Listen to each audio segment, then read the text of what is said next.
fairly compelling in its argumentation. Well, apparently there are reasons to read the Bible in different order than what I was going to. On a subject why I do not consider myself a presuppositional apologist. In somewhat of a defense, I wonder if Jason is not making the case that regardless of its validity, an atheist can arbitrarily presuppose. This is written after watching Hebrews chapter 11. Now faith is the assurance of the things that are in hope, as if they were in actual reality. Faith is also manifesting of the things that are still invisible. And for it the ancients are well testified of. For by faith we understand that the worlds were shaped by the word of Elohim, and that things seen originated from those that are not seen. By faith Abel offered Elohim a better sacrifice than that of Cain, and on account of it he is testified of that he was righteous. And Elohim bore testimony to his offering, and in consequence of it, that although he is dead, yet he speaks.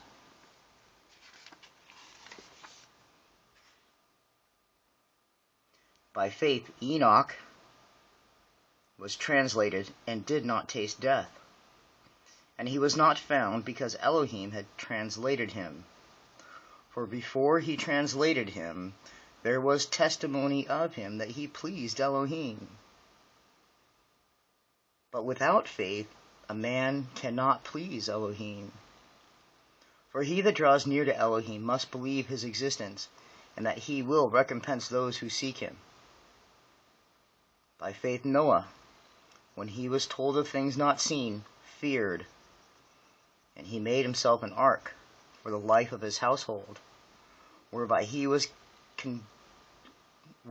condemned the world, and became an heir of the righteousness which is by faith. By faith Abraham, when he was called, obeyed, and departed to the place which he was to receive for an inheritance. And he departed, well, he had no idea where he was going. By faith he became a resident in the land that was promised him, as in a foreign land.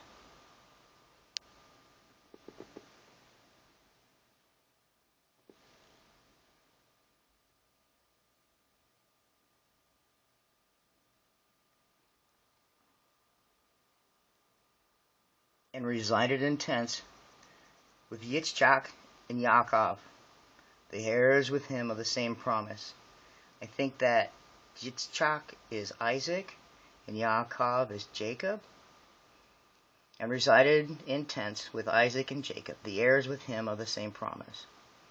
For he looked for the city that had a foundation, of which the builder and maker is Elohim.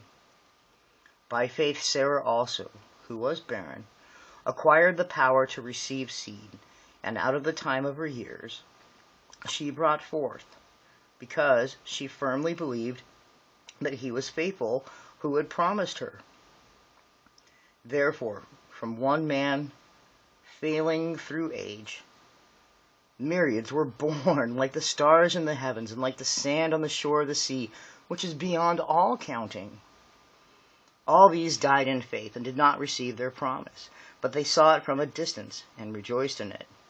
And they confessed that they were strangers and pilgrims on the earth. Now they who say thus show that they seek a city. But if they had been seeking that city from which they came out, they had opportunity to return again and go to it. But now it is manifest that they longed for a better city than that, namely, for that which is in heaven. Therefore Elohim did not refuse to be called their Elohim, for he prepared for them the city.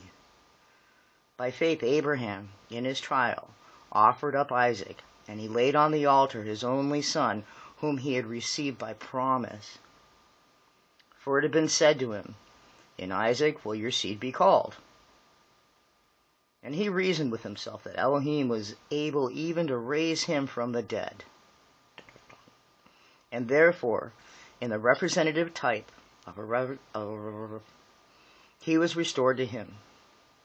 By faith in what was to be, Isaac blessed Jacob and Esau. By faith, Jacob, when dying, blessed each of the sons of Joseph, and bowed himself on the top of his staff. By faith, Joseph, when dying, was mindful of the departure of the children of Israel, and gave direction concerning his bones.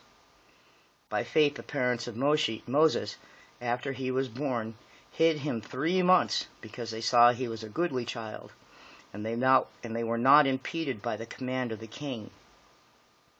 By faith, Moses, when he became a man, refused to be called the son of Pharaoh's daughter, and he chose to be in suffering with the people of Elohim, and not to live indulgently in sin for a short season. And he considered the reproach of the Mashiach a greater treasure than the hoarded riches of Egypt, for he looked towards the reward. By faith he left Egypt and was not terrified by the wrath of the king, and he continued to hope, just as if he saw the invisible Elohim. Well, this just makes so much more sense to me. By faith they kept the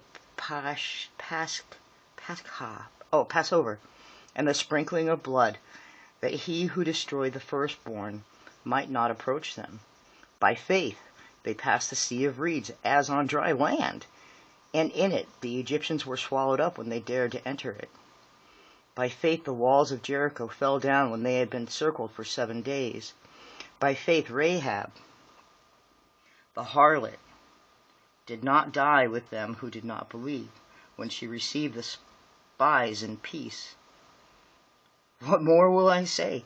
For I have little time to tell of Gideon and Barak, and of Samson and Jephthah, and of Daniel, and of David, and of the other prophets, who by faith dominated kingdoms, and worked righteousness, and received promises, and closed the mouths of lions, and quenched the force of fire, and were rescued from the edge of the sword, and were healed of diseases, and became strong in battle, and routed the camps of the enemies, and restored to women their children by a resurrection from the dead.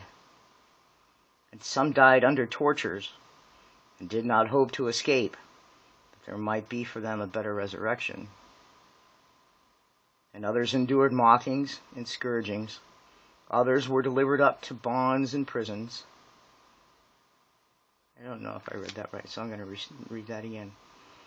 And some died under tortures and did not hope to escape, that there might be for them a better resurrection. And others endured mockings and scourgings. Others were delivered up to bonds and prisons. Others were stoned. Others were sawed. Others died by the edge of the sword. Others roamed about, clothed in sheepskins and goatskins, and were needy and afflicted and agitated, persons of whom the world was not worthy. And yet they were as wanderers in the desert and in the mountains, and in caves and in caverns of the earth. And all these, of whose faith there is testimony, did not receive the promise.